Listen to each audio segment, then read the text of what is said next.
Welcome to Magic Gathering Strat, I'm Bava. So I've been doing a little practicing, off camera, I admit, with Mono Blue Tron.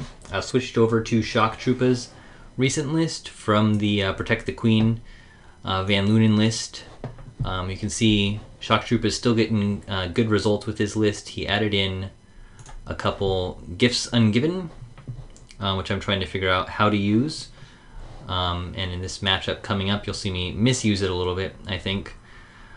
Otherwise, this remains a really good tier 1.5, tier 2, tier 1 budget modern list. Shock Trooper does well with it. It definitely takes a lot of practice to figure out how to play it, so that's why I've been practicing. I don't usually do recordings of past matches, but this was a mirror match. So Mono Blue Tron mirror match, me versus Dark Moonblade, who was super cool. We chatted right near the end a little bit.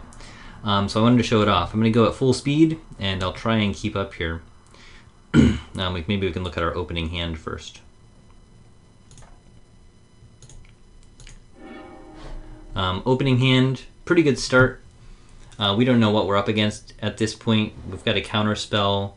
We've got some blue mana. We've got some natural ramp and one Tron piece. We don't have any action, really, but this is kind of how Blue Tron starts. Having a counter spell there that lets us scry, having an Oblivion Stone that we might be able to use. These are helpful things. So let's go. Alright, so we're on the play. Let me start with a Borrow. We probably should have started with Island. We get the Talisman out since we can't counter anything. And now we see that we're against Tron. I think I'm against RG Tron at this point because of the Spellskite. We don't have Spellskite in our hand. He has no blue mana, so we feel comfortable Treasure Maging. And we get a Wormcoil Engine. Wormcoil is hard for any deck to deal with if you can resolve it, because he leaves guys behind. He hits blue mana now. We grab our Academy Ruins, so we can get our Expedition map back and get Tron. And we Thirst for Knowledge, which gets remanded. Then I play my Expedition map, get that out there. We're going to start building our Tron. He Thirsts for Knowledge, and I think that I'm going to do something in response, but I want to leave my Expedition map mana open, so I end up not countering it and allowing him to thirst. He doesn't have Tron yet, but he's building up a lot of mana once he finally gets the mine. So we're way behind at this point already. We got our own mine. We get the Expedition map back again. So we can build Tron.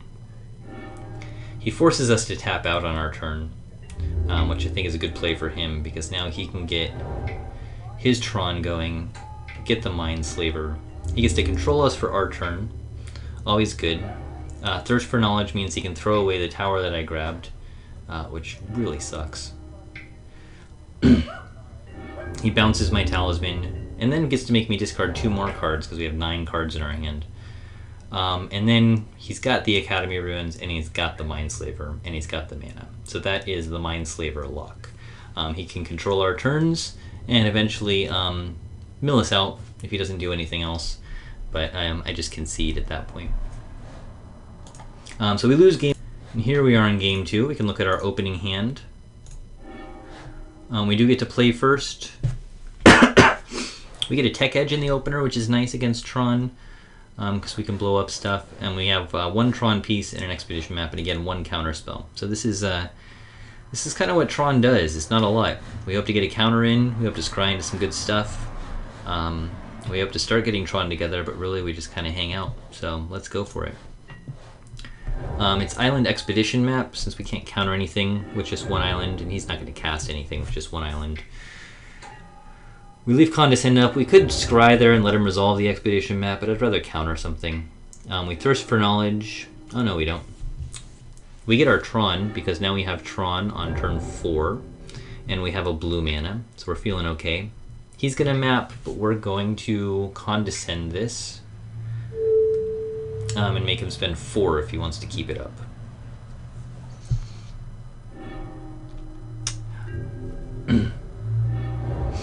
We take a Squelch and another card. He uses his Academy Runes to get the map back. This is what we did in game 1. But he's got his almost got his Tron up now. We're going to squelch this trigger. We have to wait for the trigger to be on the stack. There it is. But it gets spell snared, and there's nothing we can do about that. Except we can tech edge a land. So we do that.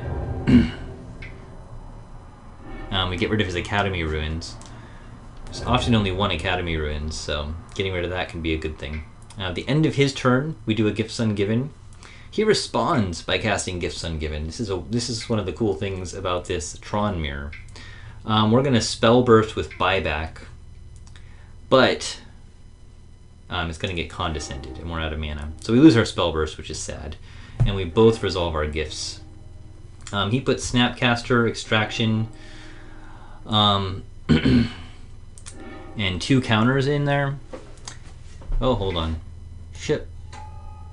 Let's stop for just a second. Yes. So I chose, this is kind of strange. I don't know if I should have done this. I chose for my Gifts Ungiven, Academy Ruins, Crucible of Worlds, Ghost Quarter, and Treasure Mage. I chose Treasure Mage because he can get me anything big that I need. And if he did get tossed into the graveyard, it wouldn't be as big of a loss as, say, my Platinum Angel or Sundering Titan or something being thrown into the graveyard. So it kind of hedging my bets a little bit, but still getting me whatever big guy that I want, instead of risking the big guy. But the thing is that the Academy Ruins and the Crucible of Worlds work really well together, and I let him ditch both of them. And it makes me really sad that he got to put both of those in there. On the plus side, I got my Treasure Mage, and I have my Tron, so I can get something big, and I got my Ghost Quarter, so I can stop him from being on Tron. Whether or not that's enough is going to be a good question, because my inevitability is here in the graveyard now with the Academy Ruins and the Crucible of Worlds. I can't get things back anymore. So let us continue. We use the Treasure Mage and we grab a Mindslaver. We Mindslaver him on his turn. I'm going to slow down a little bit. We do the Mindslaver. We cast his Thirst for Knowledge, which lets us bin his Treasure Mage and his Mindslaver. We're going to repeal my Treasure Mage. We're actually going to let that resolve, but we are going to cast the Condescend for 0, and then scry. It's going to be 2 things. There's actually going to be his other Tron piece, what does he have? He has 2 mines and a power plant. So we're going to Ghost Quarter the tower, because he doesn't have another tower. And off the Condescend, we're going to scry a tower and an expedition map to the bottom. So it's a pretty good turn in terms of our Mindslaver activation. We got rid of the Treasure Mage, the Mindslaver, the Repeal, and the Condescend, and put cards that he needs on the bottom of his deck. This all goes a little fast. So we repeal the Treasure Mage, we Condescend it, but we let the Repeal resolve, we scry those to the bottom. I get my Treasure Mage back, which lets me search up another big thing. So I get the Wormcoil Engine this time, because at this point we're going to beat down. And I cast him, and then I Ghost Quarter his tower, because we know he does not have another one. And now we just try and make things work.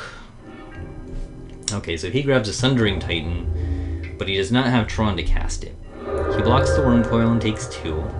He Ghost Quarters our power plant, so now we're off Tron. But we're sort of okay. We've got a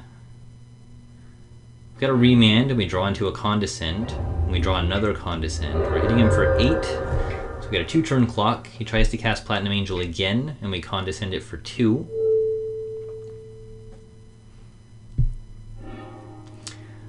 And we put cards on the bottom, a tower and a squelch.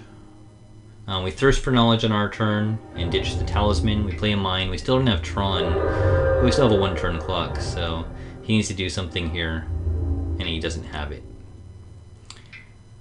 Well, he tries to Cyclonic Rift. And we Remand, and he Spell Snares, and we Spell Pierce, and we win game 2. Because he concedes from the game. So at this point we're 1-1. We had a counter battle at the end. An interesting Mindslaver there, and I was able to keep him off Tron with my Mindslaver activation, and trying to use that turn productively. Alright, let's go to game 3. Alright, here we are, game 3. And take a look at our starting hand again.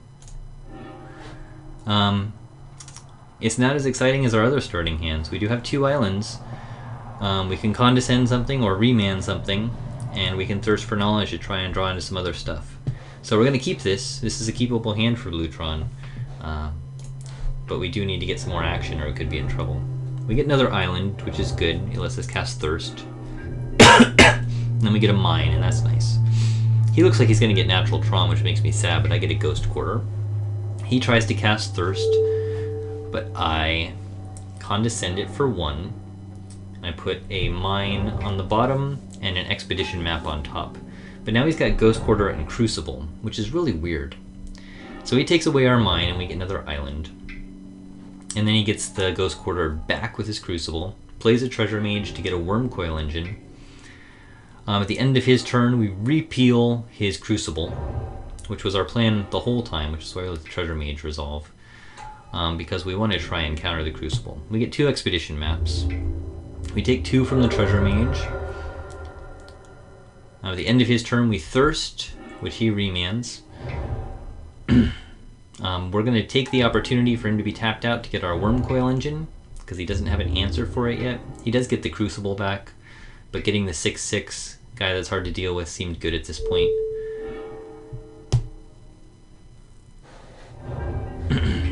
Stuff happened. We cast Thirst for Knowledge and discarded an Expedition map to it. We're attacking with Wormcoil. He's off Tron. He's got the Ghost Quarter. He's Ghost Quartering his own power plant to get more blue mana. He's getting another Treasure Mage, which we're going to remand. But he'll Spell Snare that, and then we'll Spell Burst with Buyback. So we get the remand, we get a drawn island off of it. We do a map to get our Tron. And then we Mindslaver, and we get to play his turn, and he concedes at this point. So we had an interesting Ghost Quarter lock there with Crucible and Ghost Quarter, which you would think would be really good against Tron, but the fact is that Blue Tron plays so much better off natural lands than Red-Green Tron that it's not as exciting as it could be. I get Tron anyways because I have all these Expedition maps, and he's not doing enough. Once I resolve that Wormcoil Engine, it puts him on too fast of a clock. So his Ghost Quarter plan becomes way too slow. It would be a good long-range plan, but it doesn't really help out in this particular matchup. So that was the Mono Blue Tron mirror between me and Dark Moon Blade. He does mention the forums. We had a nice chat over here.